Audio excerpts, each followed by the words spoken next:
பீகார் மக்கள் தமிழகத்தில் துன்புறுத்தப்படுகிறார்கள் என்று பிரதமர் மோடி பேசியிருப்பது வெறுப்பு பேச்சின் உச்சம் என பால்வளத்துறை அமைச்சர் மனோ தங்கராஜ் விமர்சனம் செய்துள்ளார்.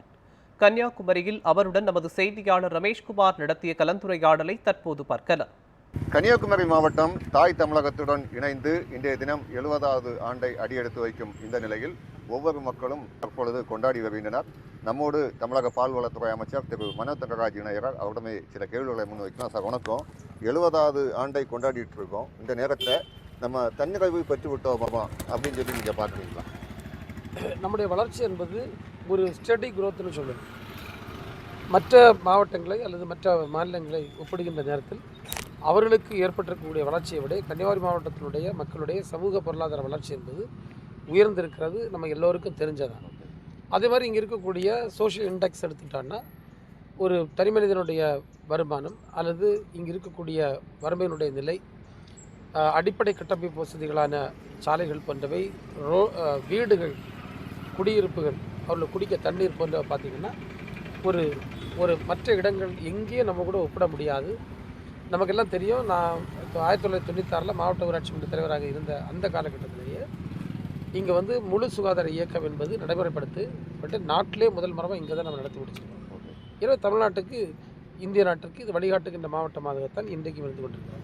இப்போது தமிழகத்தை பொறுத்த அளவில் பீகார் மக்கள் துன்புறுத்தப்படுகிறார்கள் அப்படின்னு பிரதமர் மோடி ஒரு குற்றச்சாட்டை முன் வச்சுருக்காங்க. சார் எப்படி பார்க்குறீங்க?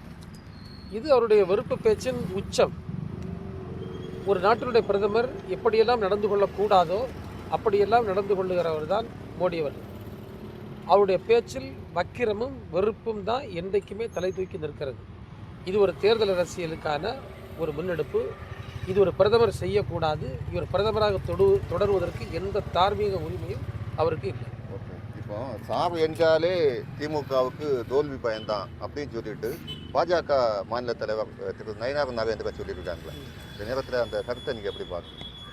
முதல்ல அவருக்கு கூட இருக்கக்கூடிய பிரச்சனைகளை சால்வ் பண்ண சொல்லியிருக்காங்க. நான் இப்போ அதெல்லாம் பேச விரும்பலை. எத்தனையோ குற்றச்சாட்டுகள் அவர் மீதும் அவர்கள் சார்ந்த பிஸ்னஸ் சம்மந்தப்பட்ட வந்தது. நீங்கள் அவங்க பிரச்சனைகளை முதல்ல முடிக்கணும். நீங்கள் திராவிட முன்னேற்ற கழகம் சும்மா இந்த எடுப்பார் கைப்பிள்ளை இல்லை. இது ஒரு கொள்கையில் வேறு ஒன்றிய கட்சி.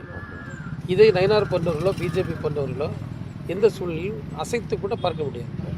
41 பேர் இறந்த விவகாரத்தில் ஒரு தனிநபர் பொறுப்பு கிடையாது, அனைவரும் அதை பொறுப்பு இருக்கணும் அப்படின்னு சொல்லிட்டு நடிகர் அஜித்குமார் ஒரு பேட்டியில் சொல்லியிருக்காங்க. அந்த பேட்டியை நீங்கள் எப்படி பார்க்குறீங்க? நாங்கள் தொடக்கத்திலேருந்து ஒன்று தான் சொல்லிட்டு இருக்கோம். எல்லோரும் பொறுப்பாக நடந்து கொள்ளணும்னு திமுக ஆரம்பத்திலேருந்தே சொல்லிட்டு இருக்கோம். அந்த பொறுப்பு என்பது எல்லாருக்கும் இருக்கானா, எல்லாருக்கும் இருக்குது. ஆனால் ஒரு சம்பவங்களை நடத்தக்கூடியவங்க நிச்சயமாக இன்னும் பொறுப்புணர்வோடு நடந்து கொள்ள வேண்டும் என்று கண்டிப்பாக பொறுப்பாக நடந்து கொள்ள வேண்டும். நியூஸ் 7 தமிழுக்காக கன்னியாகுமரி மாவட்டத்திலிருந்து ரமேஷ்குமார்.